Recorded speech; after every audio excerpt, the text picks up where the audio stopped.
Pour présenter la formation nageur sauveteur, c'est une formation déjà conséquente, comprend un ensemble de diplômes de secourisme et de sauvetage. On va passer au niveau secourisme le PSE1 et le PSE2, qui se passe généralement sur 5-6 jours à peu près.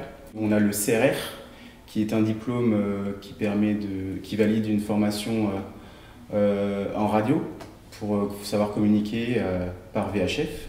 Il y a le SSA, surveillance et sauvetage aquatique, qui demande à peu près 70 heures de formation, où on valide toutes les techniques de sauvetage, que ce soit en IRB, que ce soit en rescue tube, en paddle. Dans ces 72 heures-là, il y a la mention pilotage, donc IRB. Donc vous avez ces diplômes-là à passer, et avant d'intégrer cette formation-là, il y a des tests de sélection. Donc là, ils sont propres à chaque CFI. On a une partie physique qui va comprendre des tests de pompe, des tests d'abdominaux. On a une partie aussi aquatique qui correspondent aux épreuves du BNSSA, mais qui sont un peu plus adaptées.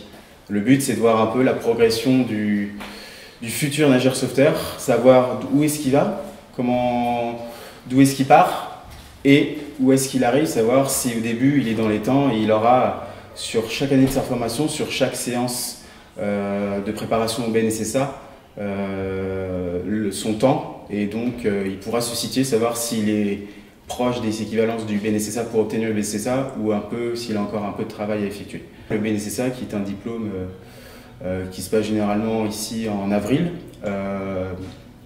où il y a des épreuves, par exemple un 100 mètres, où on a des apnées à effectuer durant ce 100 mètres. On a un 200 mètres palmas tuba plus un 50 mètres rétro, et ensuite une épreuve de sauvetage, et ensuite un questionnaire.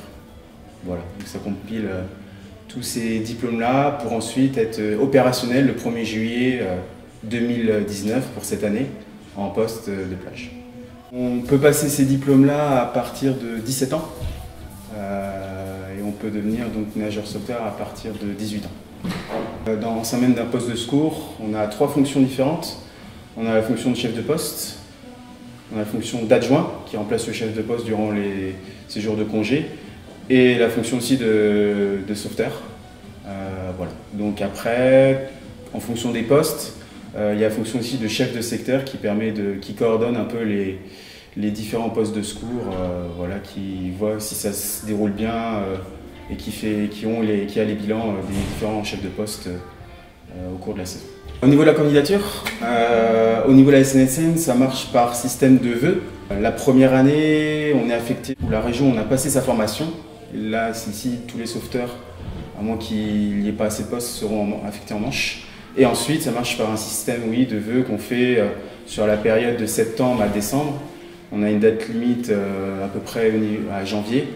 Et donc, de septembre à décembre, on fait des vœux en fonction de la fonction où on veut obtenir, du département, de la région. Voilà. Un permis spécifique. Oui, il y a le permis côtier, qui est obligatoire pour conduire une embarcation, mais qui n'est pas forcément obligatoire pour devenir nageur sauveteur.